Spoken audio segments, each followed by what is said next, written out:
So I bought a bunch of cans of compressed air. Yeah. You ever let those things rip down the ribs of your PS5? The ribs? Yeah, you know the like how the PS5 has gills? Like under the panels. You know your PS5 it's standing, it's a monolith, but it's got gills. Oh, I always pictured that as like a popped collar. Yeah, but like in between the popped collar and the shiny black bit.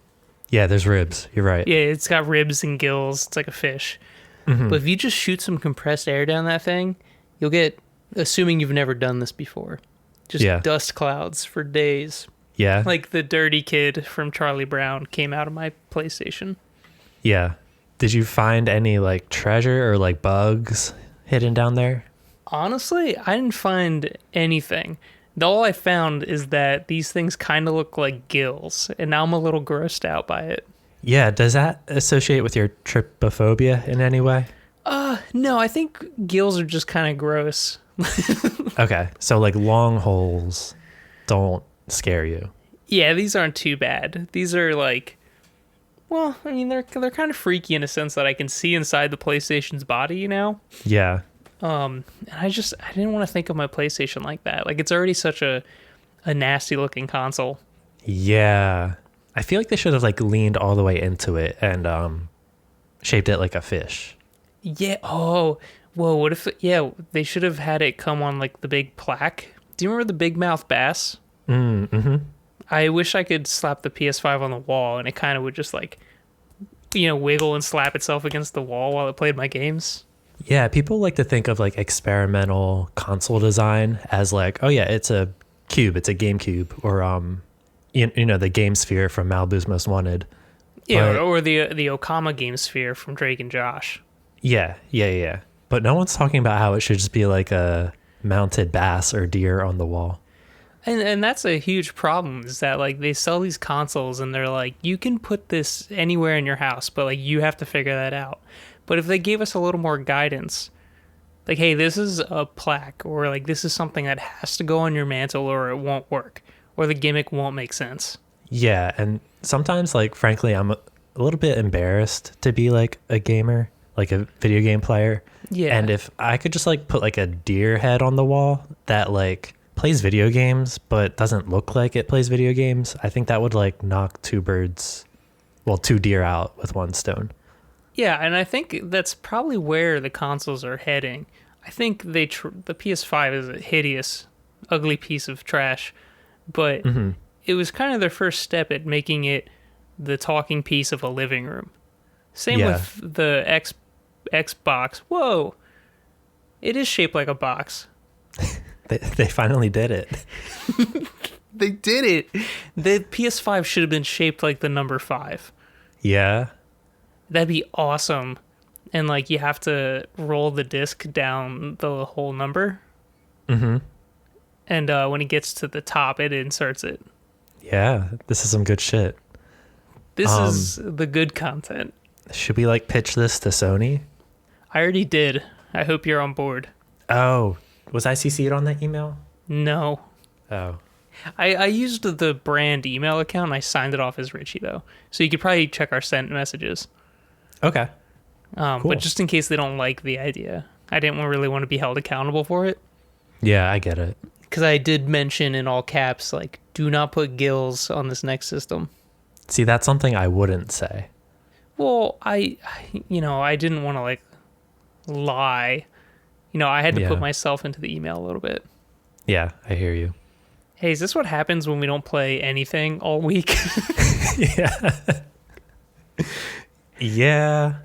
Man, so, I had to drive in so much this week, and I do not work close to home anymore. Oh, really? I was going to complain about my work week, but it's all been from home, so I feel like I shouldn't be complaining about my work week. I mean, the stuff I had to do was like easy. It was just the commute sucked. So like it wasn't stressful. I just like wasn't around a lot, Yeah, I hear you. So, I mean, have you played anything? Yeah, I played a little bit of things. So I got... Yeah. Well, okay. Essentially, the only thing I've played is a little bit more Fire Emblem. Mm-hmm. I'm only on chapter, 8. Okay. most notable things I've done. I met that the thief slash healer. Okay. She's got stars in her hair. Yeah, I should have kept my Switch out. I still need to remember everyone's names. Yeah, I know. Begins And, with a like, Y, I think. Yeah. Yeah. Oh well. I listened to our last episode and I butchered every name. Like the Oh. really buff girl Edie. It's Etier. Yeah. And I it's feel like definitely Louis, and I was like Lewis. they present the names to be butchered, I think. Yeah, and it's not until like our protagonist just like sees a character and knows how to say their name. But I guess, oh well, no, they've been asleep for so long, and they just got Yeah. all the dialect down. God damn. It's a fast learner. Yeah, incredible stuff. Unfortunately, Boucheron is pronounced correctly. Damn it. Yeah, I mean, when are they going to make a Fire Emblem where it's like, hey, I'm Tom? It's me, Kevin the Lancer. Yeah. Although I would forget those names instantly too. Yeah, I think honestly, Three Houses, the names were pretty memorable, right? And like easy to say. Yeah. Ash, Bernadetta, Annette, Felix, Dimitri, Name them all. Do it. Sedif. Say all of them. Edelgard, Dorothea. Come on, you know these guys. Claude, Hilda, Raphael. Ignatz. Yeah, no, that's not a character. All right. Can you explain to me the Ignatz hate? Because, like, I've never done a Golden Deer run. Whoa, you would love these fools. Yeah. Yeah, I don't know. I mean, even in Fire Emblem Engage right now, all of my homies are from the Illusia kingdom. Oh, Like- nice. Something about, like, the goth kid table really appeals to me. That's what I was, so like I've seen more characters. I'm not up to the like Illusia Kingdom stuff, but like I know like I figured I'd be getting some of them people. I'm Yeah. very excited. Yeah, no, they also happen to be the strongest. Like, my whole squad is just like, Are they is that where like the mages are? Like the huge nuke casting spell wizards? I have a really good mage from that kingdom. Yeah. Oh, fantastic. But anyway, Yeah. sorry, we're getting off topic. The I don't remember Ignatz what we were hate. talking about. Oh, Is Ignatz. it just because he has like a goofy haircut and likes to paint? Oh, yeah, it's 100% the haircut. No, his whole deal is actually incredible. It's Yeah. like he really just wants to paint. And it's unfortunate in kind of the way Three Hopes did a adaptation on that guy is that he actually did end up just like becoming a knight for his family. Like Three Houses, yeah, like you're kind of nurturing his need to paint and do nice things. But no, all the hate is based on the haircut. Poor guy. Yeah, and then the glasses and ample amounts of lunch money you can take from him. He should have just gone to like a better barber. Yeah, I would always do the New Game Plus run, so I'd get my 10 like activity points every day, and I use all 10 to give Ignatz swirlies. Poor Ignatz. Here's the thing though. I want to say like justice for Ignatz, but like in my 2 runs, I never bothered to recruit him to my team. Like he was definitely like picked last for kickball, you know? Yeah, well, it's and like because you know that the first person to kick that ball, it's gonna break his glasses. All right, I'm just like sad now. Yeah, so I mean, pick up Ignatz. And if you play Golden Deer, you don't even have to pick him. He's just already on the team. I think maybe I'll play that game again like in 5 years. I'd like to have like a new team to return to in like 5 years. I picked it up this week just for like a couple minutes to see where I left off on the church route. And like I almost was just like, maybe I'm just gonna finish this first. Instead of Engage. Yeah, but no, I Engage. I don't know if this is something you got. So I bought like the stupid edition that has the promised DLC that doesn't really exist yet. And I got these Divine Paralogs. Do you have those? Is that like the paralogs were related to the Engage rings? Kind of. I'm getting these bracelets. Bracelets. Okay, no, that must be like just DLC stuff. Yeah, so like on the tip of the Somniel, you find a bracelet, and inside of it is Claude, Dimitri, and Edelgard. Okay. I haven't like seen where to like do quests with them yet, but there's like this spot now at the bottom of my world map where I can do divine paralogs. So I've been messing around in there, and the first one, you have Fire Emblem's favorite 1,000-year-old, 12-year-old Tiki. Oh no. She's fine. Yeah. But in this one, it's like this crazy map. She like you can recruit her because again, it's like she's in a bracelet. It's not rings. Right. But it's a huge map full of ice and stuff. I don't know is that something you had? No. So I guess like this DLC is like and again, this is definitely like approximate knowledge. Yeah.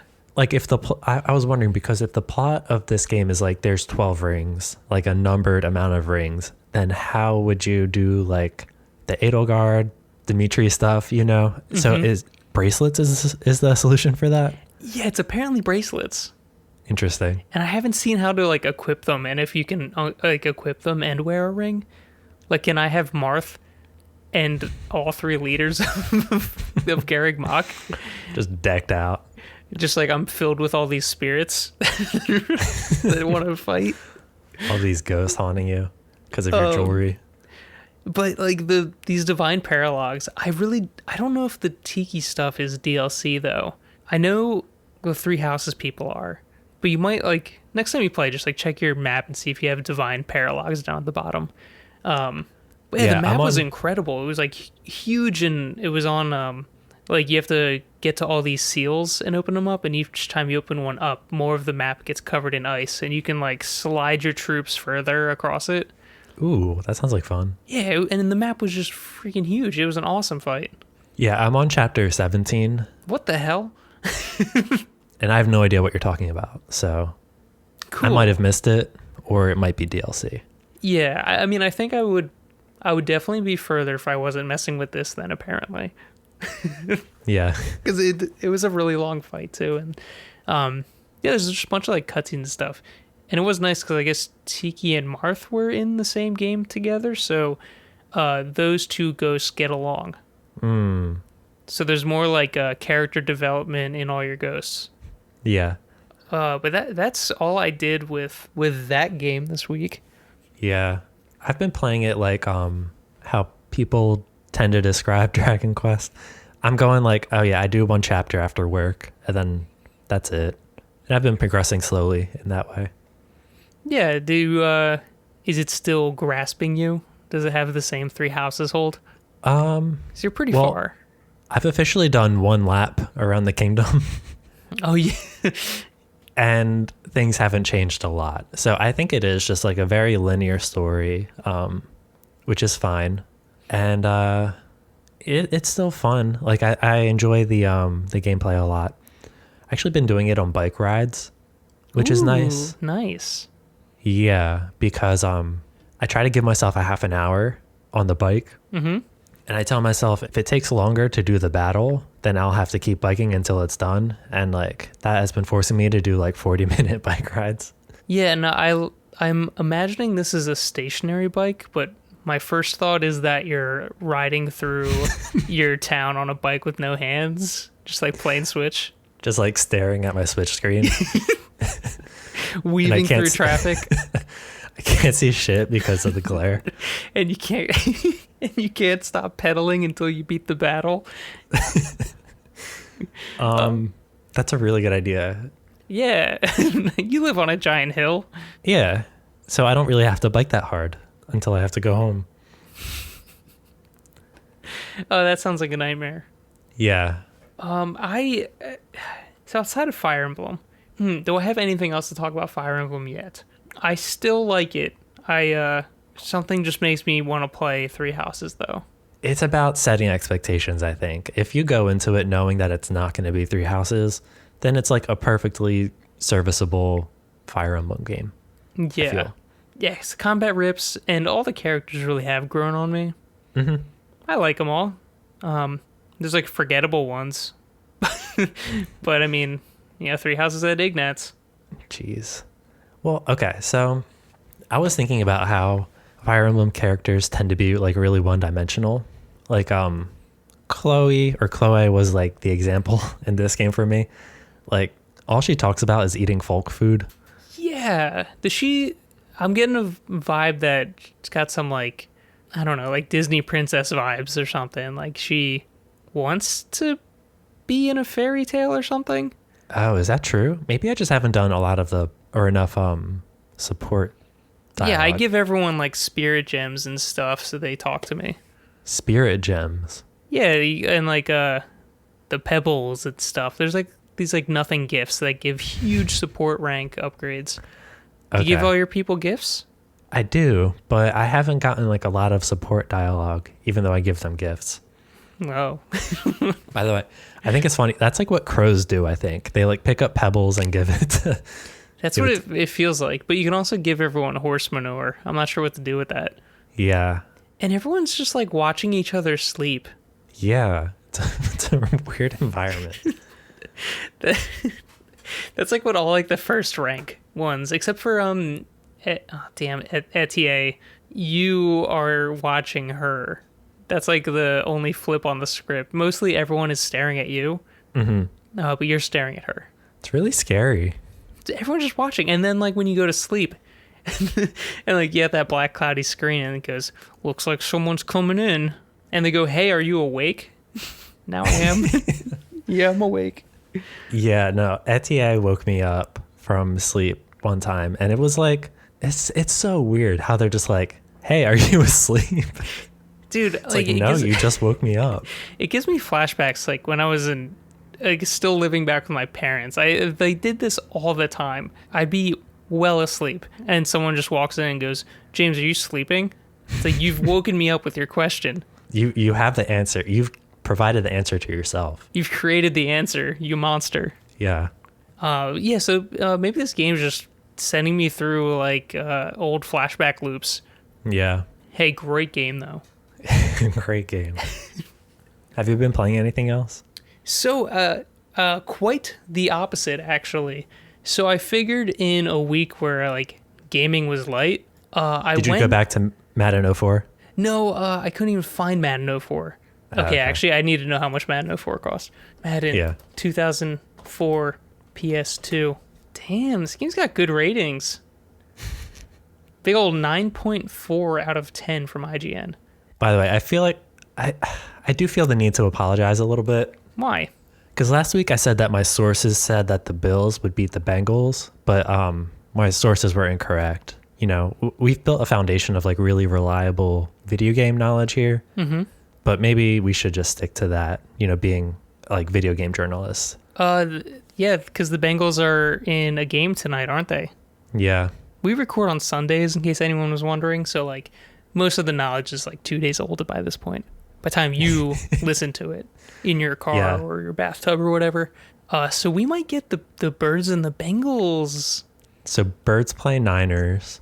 Which is weird because we talked about my Jerry Rice jersey. Yeah. Is he still playing? Yeah, he's like 80 years old. Oh my God. Yeah, Jerry Rice is 60. I can't believe he's still playing. He's still throwing that pigskin. Oh no. I sidetracked you again. Dude, they're 14. The Bengals are, and they're against the Chiefs. Yeah. Is who's the old Eagles coach?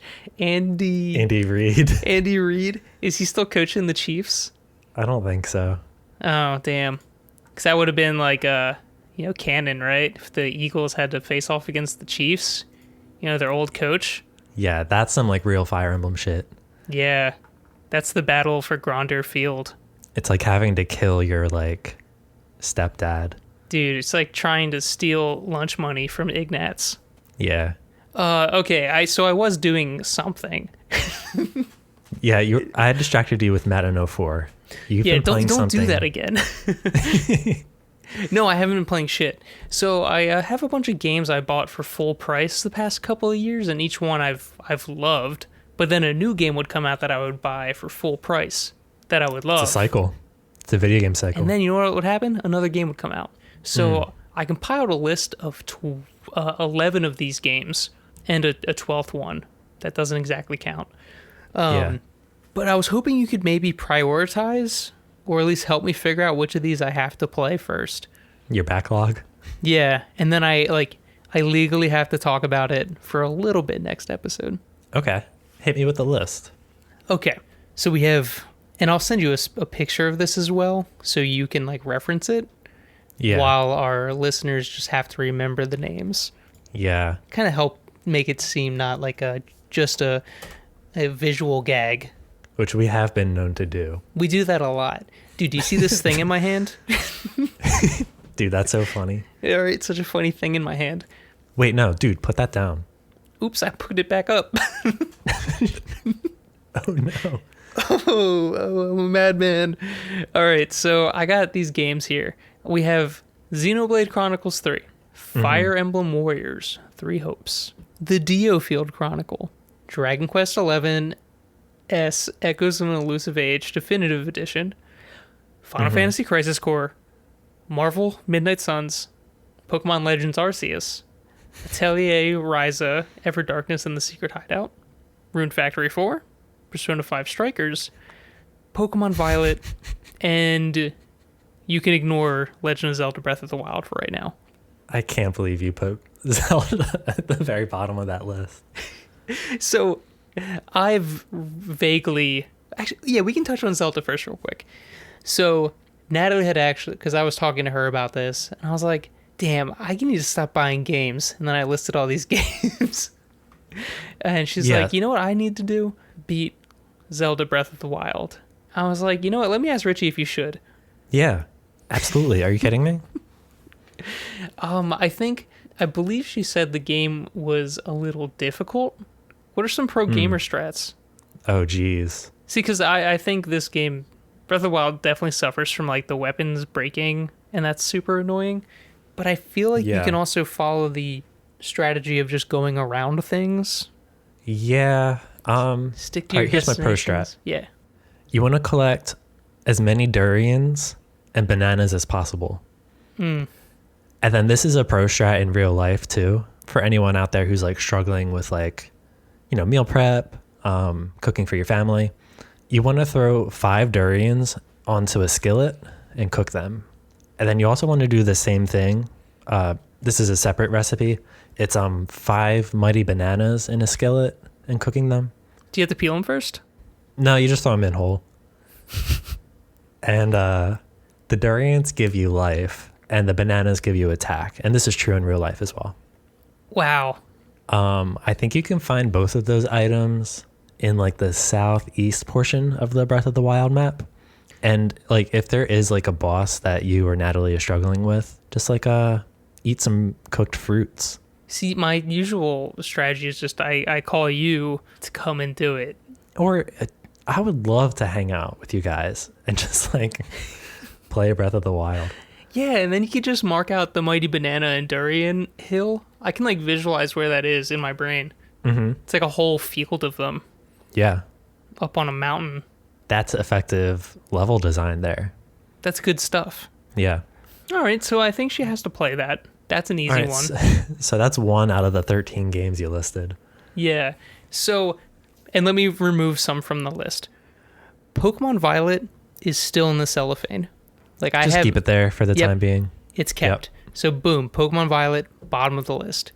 Let me, what other ones we got here that can probably go back to the bottom of the list?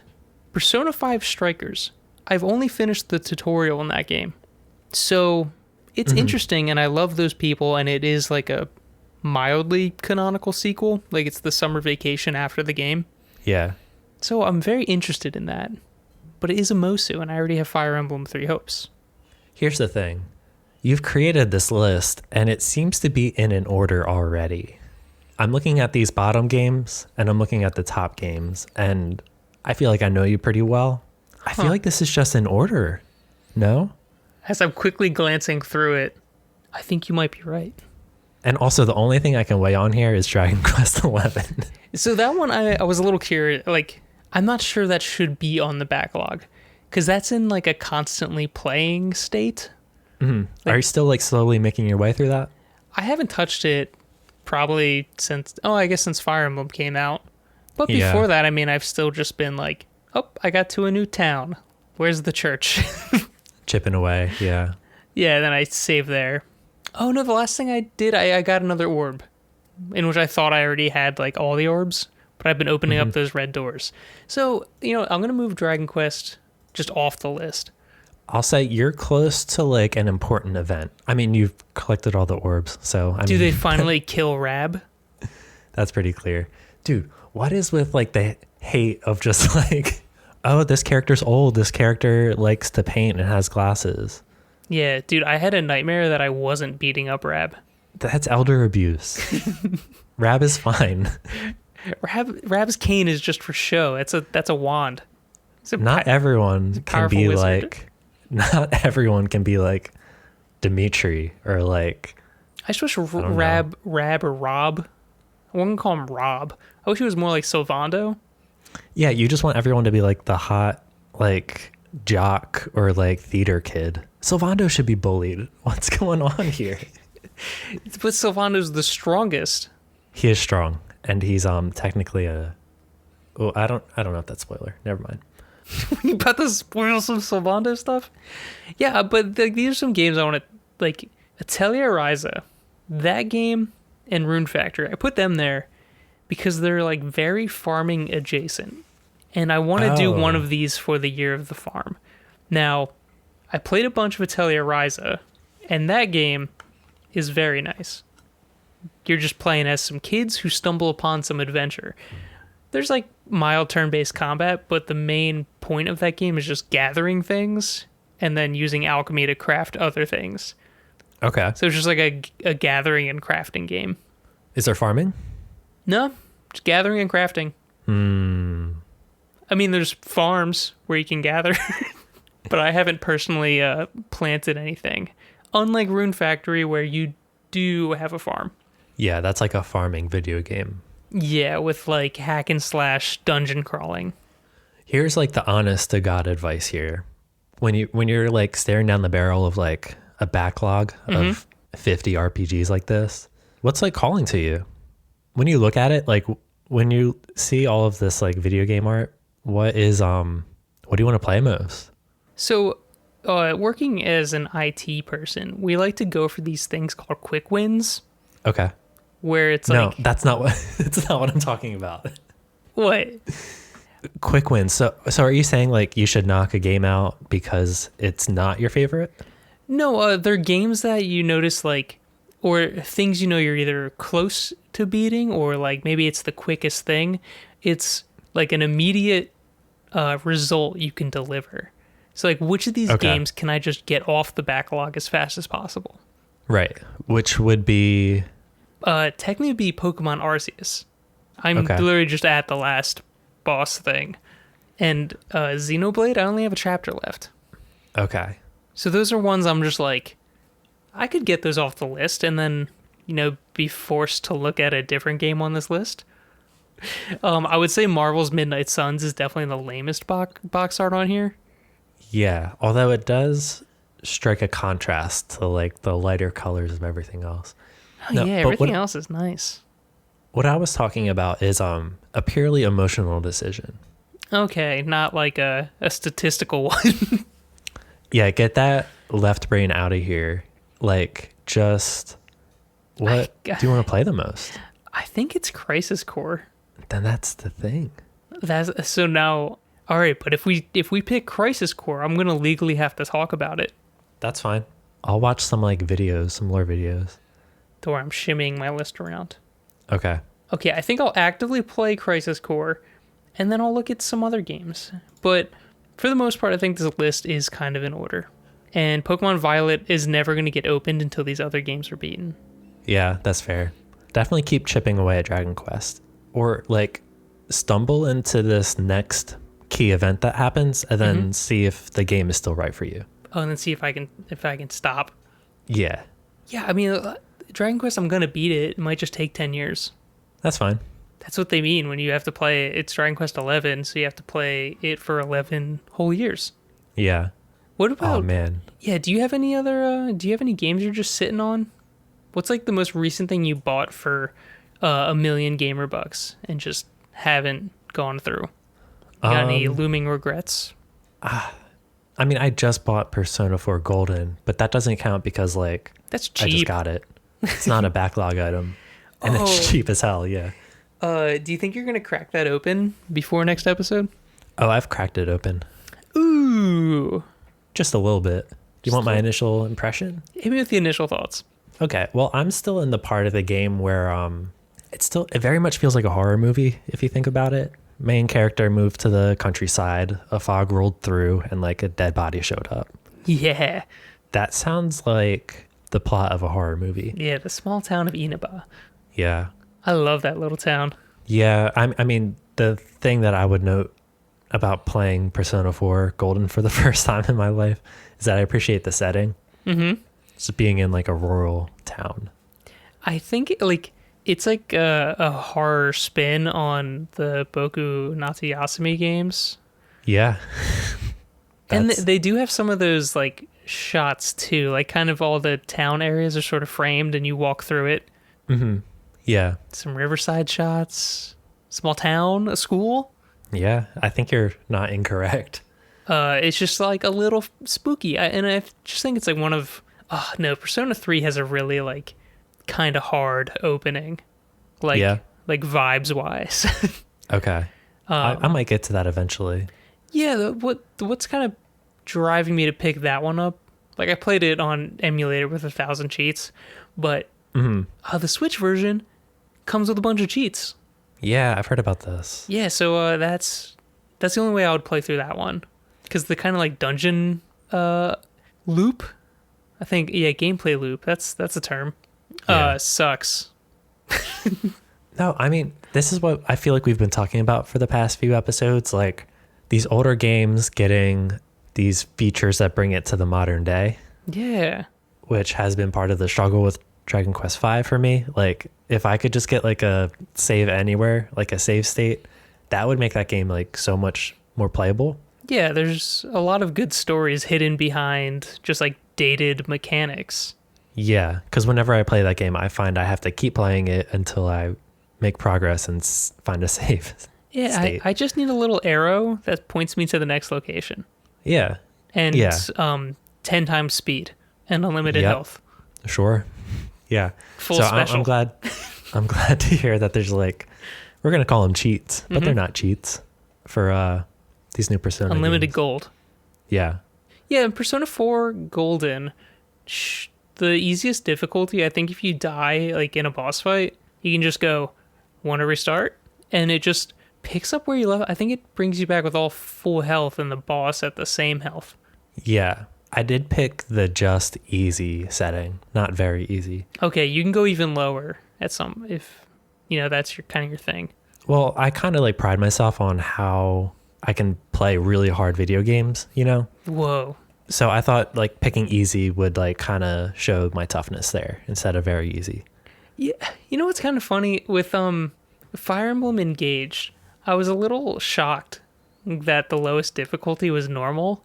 I was like, is this gonna be too hard for me? It's still kind of hard. It's that paralog stuff. I'm telling you, check for that. Like that was hard as shit. Yeah. Game's too hard. Yeah. Man. That's about it. I wish I had like a organized backlist of 10 games. It's bring probably to you. something I should have told you to do. Maybe I can do it next episode. Yeah, now that we got mine out of the way. So I will talk about one Yeah. of my backlog games. I think one of my goals for this year, some friends of ours, their goal is to read 23 books this year. I would Yeah. like to be 23 video games. I barely had a top 10 last year. I know. That's what I'm like. I'm pretty scared. And Yeah. I also made another list on Backlogged of like just the games of 2023 that I've played. And there's only Fire Emblem in there. And January is almost over. You mean your front log? Yeah, my front log. Yeah. My voice cracked when I said front log.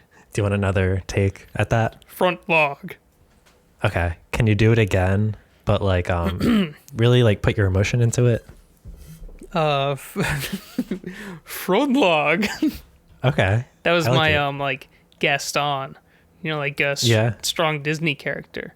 Okay. We'll use that one in post. But there's only Fire Emblem in there, and that sucks. Oh, Well, can I note Mm-hmm. Can I know a front lock game that I'm planning on playing this week? No. Yes. Okay, well, thanks for listening, everyone. No, I need to know what it is. Season, A Letter to the Future. Have you... Tap, tap, tap, I tap, feel tap. like... Have you seen, like, footage? I've never even heard this name before. It looks like... All right, so I guess what it looks like to me is like if Breath of the Wild took place in modern day and it was like a photography game. Whoa. And it's getting good reviews. And comes out on Tuesday, I guess the day you're listening to this. If you're listening to this the first day it comes out. Oh, yeah. Turn the podcast off and go play it. I like that the main character of this has those anime villain glasses. Yeah, you can't see their eyes at all. Yeah, that's just foggy as that's a hell. villain. Yeah. Dude, you have more on your front log list. There's Like a Dragon Ishin, When's that come out? February. Oh, We've talked about this almost every week. the dates changed too many times. Video game releases 2023. People love this segment. Yeah. Wanna be Google shit? Yeah, just shout out the games you're interested in, and we'll pretend we're hearing you. Yeah. Digimon World. Yep, we're playing that too. All right, so thanks for listening to the podcast. Hey, Ishin does not come out in February. Yeah, it does. Yes, it does. I was so confident in that. Yeah, February 21st. I heard that Kenny Omega is voice acting Oh, a character in that game. maybe I'll play it in English a little bit. Yeah. Maybe just a little bit. Well, he could do it in Japanese too. I don't know if he... Oh, yes, that's right. Right? I forgot his whole deal was like New Japan Wrestling. Yeah. Very strong. Did you see the video where he came out? His entrance was Sephiroth. No, but I'm not surprised. Doesn't he like throw Hadoukens and shit? Yeah, he's wild. Cool. So... I've got nothing else, man. I think Yeah, this me is either. just... This week, it been rough. Yeah. But we Rough made some work week. content. Go Birds. Go Birds, go Bengals. We'll once again attempt to be available for streams to make more content. Oh, yeah. But that's hard to do, too. Because, like, one thing doesn't stream noise, you know? And, like, anytime I stream, it's really hard to reset my pie in the face machine. Yeah. And like you can only make so many pies. Well, I mean, that's kind of the, they don't tell you this, but the secret is that it's just pie tins filled with whipped cream. But even still, like, I mean, I know how you set every time you get a new follow, a new subscriber on Twitch, you get pied in the face. Yeah, people love it. But like if you're having like a really good streaming night, that could be like 20, 30 pies. Yeah, the most I've ever got pied is 212 times. Yeah. And sucks because, like, it's not enough consecutive viewers to be a Twitch partner. It's like I'm paying for these pies out of pocket. Yeah, it's really sad. Yeah, if anyone could send us your cream. Yeah. No, don't. That stuff doesn't mail well. Yeah. This is my favorite time, like trying to figure out how to escape the podcast. Where can people find us online? Okay. Yeah, you can find me at BeastmoJames at mstdn.games on Mastodon. Yeah, and you can find me, it's richcrudel.tumblr.com. And we have a YouTube, that's GGA Podcasts. I think on most of the places now. Probably Twitch, YouTube. I saw somebody signed into our account and changed their name yesterday. That wasn't me. Well, I'll check the logs. Yeah. My backlogs. Do you want to talk about backlogs again? No, I'm good. Okay, so have a Tuesday. Go Birds. Bengals.